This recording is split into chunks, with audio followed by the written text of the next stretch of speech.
Bon, donc du coup, aujourd'hui, on va parler d'Edouard aux mains d'argent, qui est le 4e film de Tim Burton.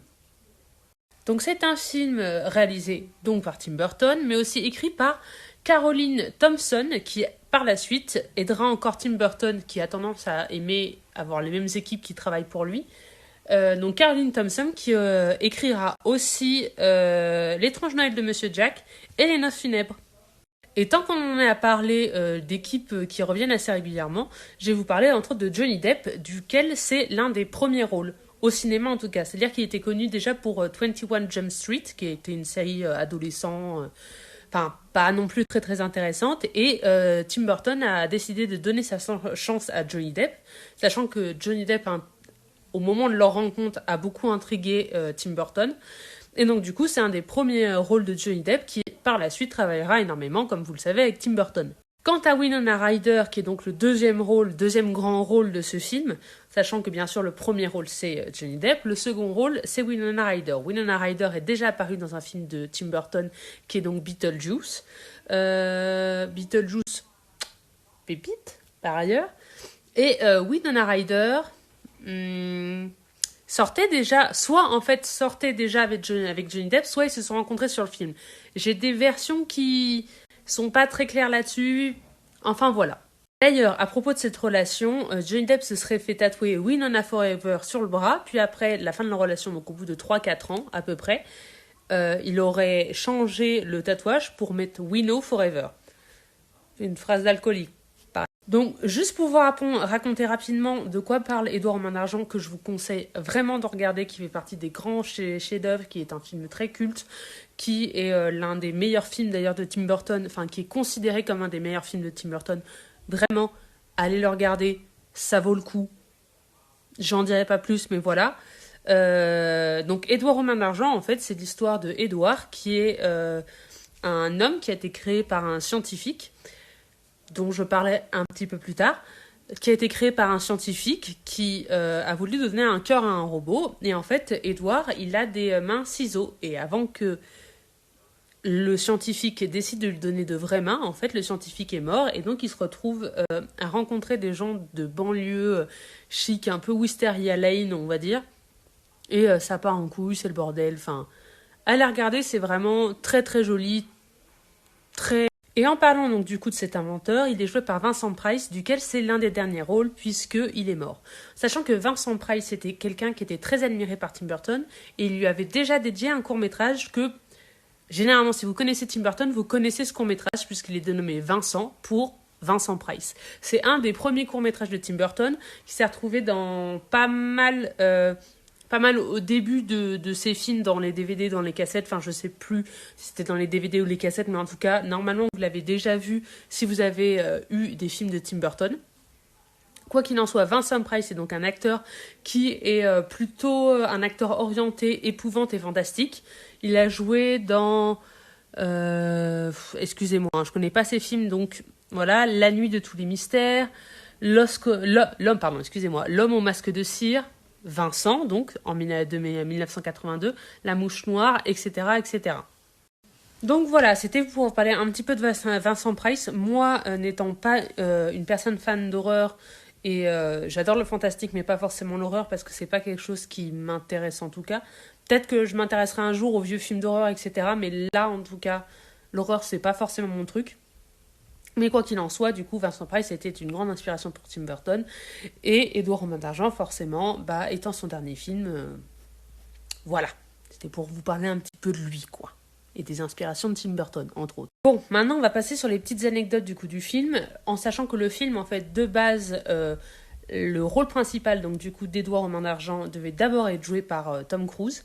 Michael Jackson avait aussi des vues sur ce rôle-là, mais n'a pas été choisi. Mais j'ai l'impression que Michael Jackson, de toute façon, il avait des rôles sur un peu tous les films avec ce genre de personnage.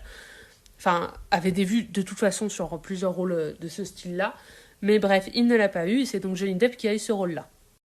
D'ailleurs, Johnny Depp, pour ce rôle-là, a dû faire un gros régime pour perdre 12 kilos pour le film et pouvoir rentrer dans son costume. Son costume qui a eu un petit problème, c'est-à-dire que les costumiers n'avaient pas prévu assez d'aération, et du coup, en fait, les premières fois que Johnny Depp a tourné, il s'évanouit quelquefois, quoi. Donc, dommage. Alors, je vais aussi vous parler un petit peu de musique, parce que forcément, qui dit Tim Burton dit Danny Elfman, que je vous ai déjà présenté énormément lorsque je vous ai présenté L'étrange Noël de Monsieur Jack.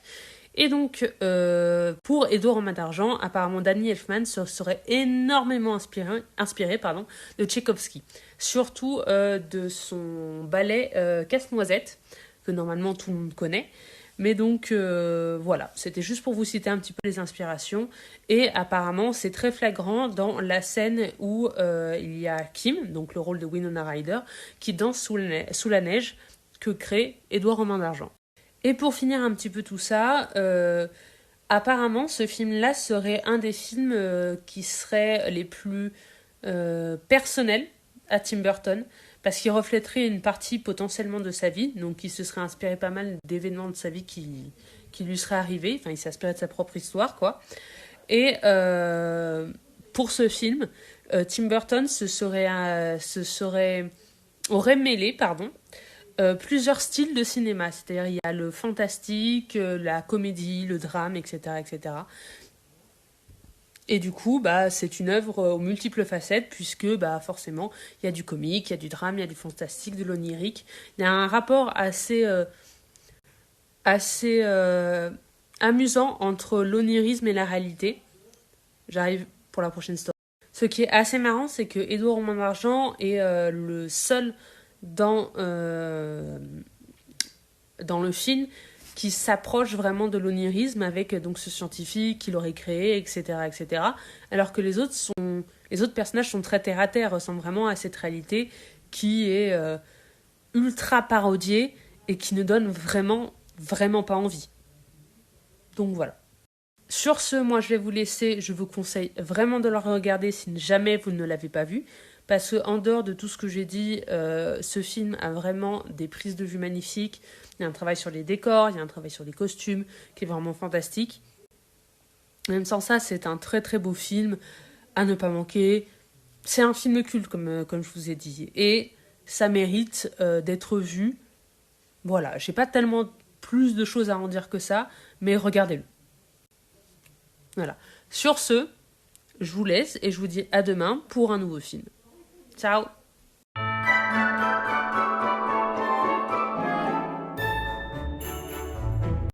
Bon, encore de nouvelles stories pour un nouveau film de Noël, pour un nouveau jour, et aujourd'hui, c'est Klaus. Alors, Klaus, c'est un film de Sergio Pablos. Oui, Sergio Pablos, voilà, que je me trompe pas. En fait, Sergio Pablos, il est connu pour pas mal de choses. En fait, il est connu et en même temps inconnu. C'est-à-dire que déjà de base, c'est lui qui a eu l'idée de Moi moche et méchant. Il faut savoir qu'en fait, il a une boîte de production qu'il a donc en Espagne actuellement, qui est encore en activité. Et en fait, pour justement gagner des sous et faire de vrais projets qui lui faisaient plaisir et qui n'étaient pas en animation 3D, puisque lui il est spécialisé en animation 2D, et bien du coup il a ouvert sa propre boîte de prod et il vendait justement des idées comme Moi moche et méchant. Et Sergio Pablos, en fait, avant d'avoir son propre studio en Espagne, en fait, il a travaillé pour Disney, entre autres. Et pour Disney, il a supervisé quelqu'un sur La Planète au Trésor, en sachant que, en fait, j'ai eu l'impression que justement, sur La Planète au Trésor, il a dû travailler sur un des personnages que je vous montrerai par la suite, parce que je trouve qu'il y a vraiment des correspondances entre Jasper, l'un des personnages de Klaus, dont je vais vous parler un tout petit peu plus tard, une fois que j'ai fini sur Sergio Pablos, et sur un des personnages de La Planète au Trésor. Je vous montrerai ça après. Et donc, tant qu'à faire, je vais vous parler d'un petit peu de Klaus. Et donc, pour vous raconter un petit peu l'histoire de Klaus, Klaus, en fait, c'est les prémices du Père Noël, c'est-à-dire c'est les débuts de cette légende, comment a été conçu, entre guillemets, le Père Noël, etc. De base, ça part de l'histoire d'un facteur qui arrive dans un espèce de village où il y a des gros conflits entre deux parties du village, et il rencontre Klaus, qui est un menuisier. Et je vous en dis pas plus, je vous conseille vraiment d'aller regarder, c'est un film qui a donc été produit par Netflix, et s'il n'y avait pas eu Netflix pour produire ce film n'aurait pas été fait. Alors bon, pour une fois, on va dire merci à Netflix, parce que C'est vraiment un bon film, c'est vraiment un film très très sympa à regarder. Et en fait, ils ont mis en place du coup le film qui avait son traitement qui était très très beau en animation 2D, ça, il n'y avait pas de problème, mais c'était pas suffisant pour lui donner un cachet et un fini qui lui donnait un petit plus. Et donc du coup, ils se sont adressés à une boîte française qui s'appelle le Poisson Rouge, il me semble que c'est ça, qui s'appelle le Poisson Rouge et qui du coup a créé un programme de traitement des lumières pour appliquer une lumière spécifique à l'animation 2D. D'ailleurs, pour revenir un petit peu sur la planète au trésor, vous allez voir ce que je veux dire, j'espère que vous comprendrez. Concentrez-vous donc du coup sur ce personnage-là et sur son type d'animation et surtout sur ses expressions, je trouve. Là, je trouve ça pas très très flagrant, mais ça va arriver. Je trouve que surtout quand il grimace et quand il fait ce genre d'expression, il ressemble énormément au type d'animation qu'on peut trouver dans... Attendez, excusez-moi, j'ai beaucoup d'onglets. La planète au trésor avec ce personnage-là. Ah, je voulais couper le son. Est-ce que vous voyez ce que je veux dire ou pas? En vrai, ça reste à prouver, mais j'ai vraiment l'impression que les animations se ressemblent. Et lorsque j'ai vu Klaus, j'ai vraiment tiqué en me disant, mais ce personnage me fait penser à un autre personnage. Au début, il me faisait penser à Cusco, mais après j'ai fait, mais non, en fait, il me fait penser au docteur dans la planète au trésor. Bref. Quoi qu'il en soit, voilà. Donc, moi, après, je vais vous parler un petit peu du casting. Au niveau du casting américain, le seul que je connais, c'est Jason Schwartzman, ce monsieur-là, qui est très connu pour les films qu'il a joué avec Wes Anderson, et pour le film de Scott Pilgrim, et je me souviens plus de son personnage, mais voilà. En gros, c'est lui, c'est Jason Schwartzman. Bon, mais à culpa, en fait, je me suis trompée, il y en a un autre de connu qui est J.K. Simmons. Et quand j'ai vu sa photo, je l'ai reconnu tout de suite. Et donc, lui, pour avoir joué dans Whiplash et New York Police Judiciaire. Moi, c'est là-dedans que je le connais. Après, ailleurs, peut-être autre part, mais moi, je les connais, et je le connais entre autres dans Whiplash et dans New York Police Judiciaire. Après, il a fait aussi la trilogie Spider-Man, Le Chacal, Hidalgo.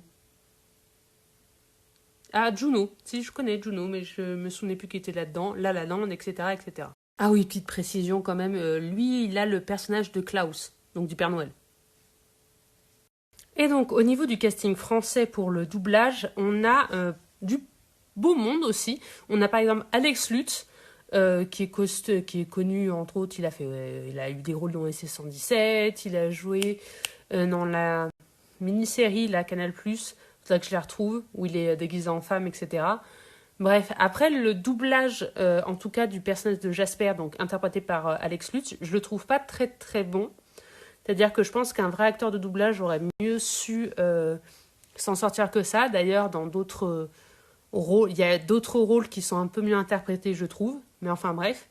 Il y a aussi Alva qui est interprétée par, excusez-moi, Ludivine Sagné, alors que je ne connaissais pas forcément, mais qui a entre autres joué dans Lou et qui a fait entre autres des doublages de personnages que je connais. Elle a doublé Mathilda dans Léon, donc le rôle de Nathalie Portman. Elle a aussi fait dans Gang de requins Angie. Et donc du coup, dans la légende de Klaus, Alva. Donc le personnage féminin qui va tomber amoureux de Jasper. J'ai presque fait oublier. C'est aussi la voix de Ashley Spinelli dans La cour de récré. De récré, pardon. Ashley Spinelli, qui est donc la petite fille d'origine hispanique, voilà, dans La cour de récré, qui est une série animée. Voilà, je ne connaissais pas. Il y a aussi François Berléand pour Klaus et Karine Viard qui joue une vieille dame aigrie. Tu sais, je vous ai parlé de deux clans dans le village. Elle joue l'espèce de reine, enfin l'espèce de gérante de la partie d'une des parties du village qui est en guerre contre l'autre. Voilà.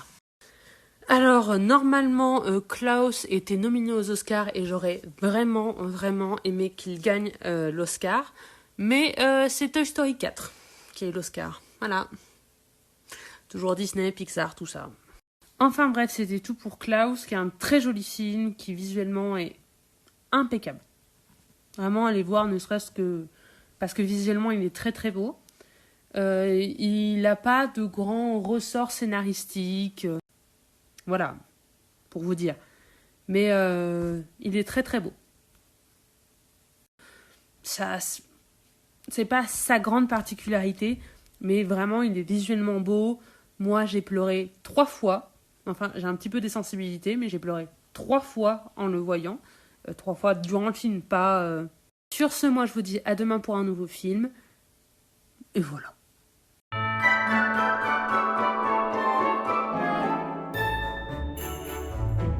Hello, nouveau film. Et aujourd'hui, on s'intéresse au Grinch, réalisé par Ron Howard en 2000.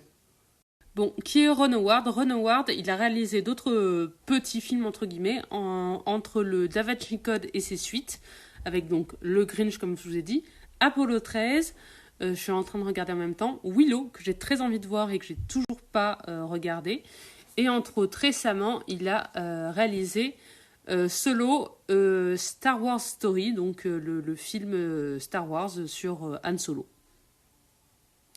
Voilà, c'est à peu près tout au niveau des grands films qu'il a pu faire, je pense. En tout cas, des films que moi, je connais. Bon, c'est pas un grand film, mais on va dire que c'est largement relevé par la présence de Jim Carrey. Jim Carrey qui fait aussi partie des acteurs de mon enfance, et à mon avis de beaucoup d'enfance pour certains. Alors, c'est pas une interprétation aussi bonne que celle qu'il y a dans The Mask, mais j'en reviens un peu plus tard. Je vais vous parler un petit peu de Jim Carrey. Ce qu'il faut déjà savoir, c'est que Jim Carrey n'a pas du tout aimé jouer dans le Grinch. La raison principale étant le costume du Grinch, qui mettait à peu près 3 heures avant le tournage à être mis sur Jim Carrey. Jim Carrey aurait d'ailleurs dit que c'était comme être enterré vivant. Donc pas une sensation très très cool à avoir donc. Et par exemple, il y avait aussi ces lentilles de contact qui étaient très insupportables à porter pour Jim Carrey. Donc du coup, dans certaines scènes, ça a été peint directement sur les images du film. D'ailleurs, les prothèses, en tout cas le masque de que porte Jim Carrey pour le Grinch, a été fait par, hop là, si je retrouve, Rick Baker. Rick Baker qui est un maquilleur, donc du coup, qui a travaillé entre autres sur les films comme Star Wars, par exemple, Men in Black, Gremlins 2, Le Loup-garou de Londres, enfin plusieurs cinémas à thème fantastique. Et entre autres, pour le Grinch, la première fois qu'il a fallu faire le maquillage à Jim Carrey, ça a duré 8 heures, c'est-à-dire que ça a duré 3 heures pour les fois d'après, mais 8 heures pour la première fois, parce qu'il a fallu bien mettre en place le masque pour faire en sorte que les grimaces de Jim Carrey soient quand même visibles, malgré le fait qu'il porte un masque. Il faut d'ailleurs savoir que le décor de Chouville, je ne sais d'ailleurs pas parler de l'histoire du Grinch, mais normalement vous devriez à peu près le connaître. Le Grinch, c'est un être qui n'aime pas Noël et qui va tout faire du coup pour gâcher le Noël des habitants de Chouville. Voilà. Et en gros, le film, c'est pas le meilleur film du siècle parce que justement il explique un peu trop l'histoire de base du Grinch. Donc c'est ça qui est un petit peu dommage, mais c'est pas grave. Mais du coup, le Grinch, c'est quelqu'un d'assez aigri et qui n'a pas envie du coup de fêter Noël. Mais pour le coup, le film a des bons côtés, et le bon côté c'est entre autres ses décors et bien sûr ses costumes. Et pour le décor, donc du coup le décor de Chouville est juste derrière le parc Universal en Californie. Et pendant ses pauses, Jim Carrey s'amusait en fait à aller effrayer les visiteurs du parc. Voilà. Je les relire vite fait. Je ne savais plus les termes. Il y a une scène plutôt célèbre où le Grinch lit son agenda pour voir s'il va à une célébration ou pas. Et pendant le moment où il va checker son agenda, il dit entre autres une phrase 18h30, dîner avec moi-même, ça je ne vais pas annuler. Et c'est une phrase en fait qui a été improvisée par Jim Carrey. Donc bravo Jim Carrey déjà. Je pense que de toute façon Jim Carrey était plutôt connu pour ses improvisations. Et du coup cette phrase est plutôt connue là-dedans. Et on la doit à Jim Carrey. Encore, pour reparler encore une fois du costume de Jim Carrey, il faut aussi savoir que le pelage du coup du Grinch, qui est donc connu pour être poilu et vert, c'est du pelage de yak qui a donc été teint en vert. Il faut aussi savoir que Jim Carrey était totalement traumatisé donc par cette première séance qui a duré 8h30 pour son premier maquillage, qu'il est allé voir Ron Howard, le réalisateur, pour aller lui dire qu'il ne voulait pas faire le film. Mais bien sûr... ça coûte un peu trop cher d'annuler un contrat. Donc il a quand même fait le film. Et d'ailleurs, pour revenir sur maquillage et costume, donc toujours sous le joug de Rick Baker, il faut savoir que du coup, les personnages ne sont pas forcément humains. Donc il y a le Grinch qui est, certes, ça on se le doute, pas humain, mais il y a aussi les habitants de Who, ou les habitants de Chou, en version française. Et les habitants de Who et de Chou, ils n'ont pas forcément un visage humain. Je vais vous le montrer tout de suite. Donc, je ne sais pas si vous voyez, mais là, il y a une espèce de grosseur ici, ça fait un espèce de museau. Donc, ils n'ont pas vraiment des visages totalement humains. Et donc, Rick Baker et son équipe ont donc dû créer 125 maquillages pour le film. Et lors des scènes de foule, ils avaient une équipe de 60 maquilleurs qui grimaient des gens avec... qui quotidiennement grimaient 110 à peu près personnes. Voilà. Et à la fin du tournage, les applications du coup faciales se comptaient au nombre de 8000 et le nombre d'oreilles au nombre de 3500.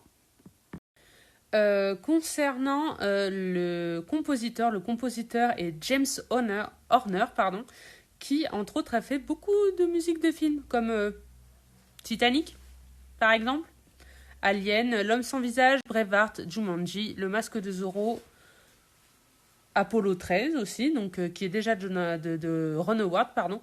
Donc voilà, c'est pas non plus du petit compositeur de musique. Donc, si vous ne le saviez pas, le Grinch a été écrit par Dr. Seuss. Enfin, en fait, Dr. Seuss, c'est Theodore Seuss Geisel, dit Dr. Seuss, qui est un auteur pour enfants, un caricaturiste politique et un animateur américain. Il est mort en 1991 et ça va être important. Il a écrit environ 60 livres pour enfants, il les a illustrés et c'est entre autres pour ça qu'il a été connu. Donc, juste pour que vous ayez une idée un peu plus de ses œuvres, il a écrit Le Chat Chapeauté, donc le Grinch, le Lorax, Horton, les œufs verts au jambon, enfin plusieurs autres que je ne pourrais pas vous citer parce que je ne les ai pas trouvés. Mais entre autres, ça, c'est ceux qui sont connus en France et qui, en plus de ça, ont eu des adaptations. Après, malheureusement, comme un peu, j'ai l'impression, tous les créateurs des époques du Dr. Seuss et... Bref, avant la nôtre en tout cas, certains de ces livres sont très controversés car racistes. Donc, si vous, par exemple, lorsque j'ai voulu me renseigner sur Dr. Seuss, le premier article que j'ai eu, c'était « Il était temps de censurer les livres racistes du Dr. Seuss ». Voilà, donc quoi qu'il en soit, faites quand même attention et voilà. Il y a du racisme dans certains de ces bouquins, pas dans tous, je pense que le Grinch a été épargné, mais voilà. Alors ça, je vous dis ça je suis pas allée revérifier, mais normalement c'est ça, mais il est aussi connu pour donc faire des livres en vers. Donc du coup, tous ces livres riment, toutes les phrases de ces livres riment, etc. Et on retrouve... donc c'est un petit peu d'ailleurs compliqué de faire des traductions de Dr. Seuss, parce que non seulement il faut... garder les jeux de mots. Il faut aussi, parce qu'il y a beaucoup de jeux de mots dans ces livres, il faut aussi donc du coup garder à peu près la rythmique, parce que forcément c'est des, je sais plus si c'est des alexandrins ou quoi que ce soit, mais il y a une rythmique aussi qui est mise en place. Il faut garder les rimes, etc. Mais bref, le travail de traduction en tout cas est intéressant là-dessus. D'ailleurs, en me renseignant sur Dr. Seuss et sur pourquoi est-ce qu'il était raciste, ou en tout cas pourquoi est-ce qu'il était considéré comme tel, etc., je me suis rendu compte que Babar était une éloge. Enfin, j'ai été renseignée sur plusieurs autres livres et adaptations de bouquins pour enfants, en gros, et apparemment Babar serait un petit peu colonialiste aussi. Voilà. Je suis désolée, je détruis un petit peu votre enfance aussi. C'est cadeau. Je vais finir un petit peu ces anecdotes en reprenant sur le casting. Donc, dans le casting, il y a entre autres le personnage de Cindy Lou qui est interprété par Taylor Momsen, qui a joué entre autres par la suite dans Gossip Girl.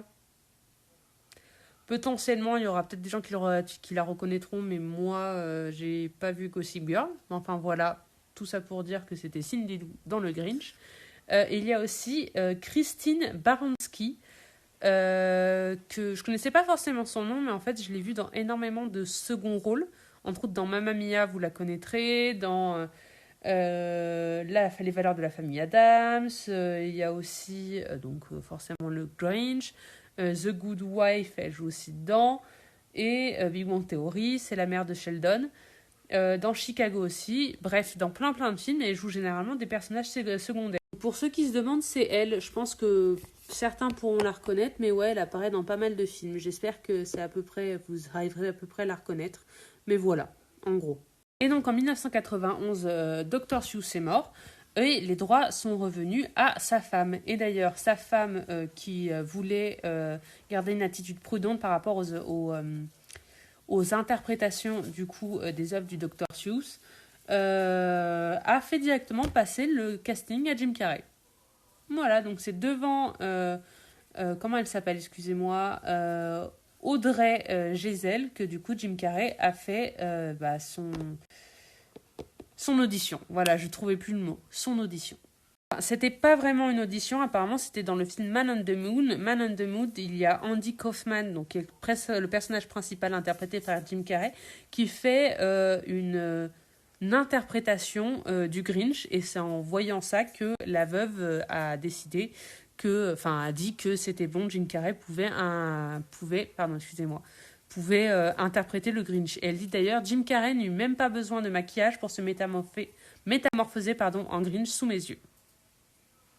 Voilà, c'était tout pour le Grinch. Ouais, voilà, c'était à peu près tout ce que j'avais à dire sur ce film. J'espère que j'étais à peu près claire. Je sais que c'est un peu brouillon, en fait, ma façon de vous déverser des anecdotes comme ça. Mais voilà, c'est à peu près tout. Sur ce, moi je vous dis à demain pour un nouveau film. Bisous!